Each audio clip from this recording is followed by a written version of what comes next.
All right, so I just read Flesh by David Szalay, and it is the winner of the 2025 Booker Prize. I have not read any of David's other works, although I believe he's published about 5 novels and is clearly a tremendous writer. I experienced it firsthand reading about István, who is a Hungarian man who comes essentially from poverty, and I went in totally blind to this book. And so we started, István's 15 years old. He has his first sexual encounter with a much older woman who's a neighbor, and the book seems to suggest this event and some things that happen around it, I won't spoil anything, but seem to set him on a path and affect his life in a deep way. And the path that he's on takes him from poverty to the greatest, wealthiest ring of folks in London, and he gets a job as a driver. He's like a bodyguard for a while. István is just one of those characters who says very little, certainly is not one to talk about feelings, very like older generational men don't talk, men don't have feelings vibe.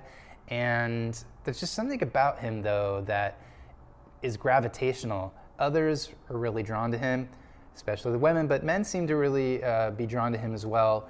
Flesh is a very provocative title. Sex is very important in this book, and while it is written with a not too graphic detail, it's almost more anatomical than anything. It is important to the story and this examination of a kind of like older male, machismo male, who doesn't talk feelings. How does he process the events in his life where a lot happens? There's a lot to grieve, there's a lot to celebrate, there's a lot to unpack, and he just, does he have, I guess I'll just pose it to you, does he have the skills to cope with that? How does that affect the journey that he takes? Would there have been different outcomes if he had been more of that emotionally available man? That's up to the reader to decide, but there's just something about this male emotional detachment that is really haunting, and something that was very well explored in this book.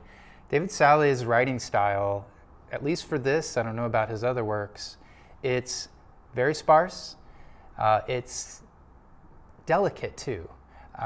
It's not purple prose at all, but there's something very restrained and yet intentional and revealing about how he writes.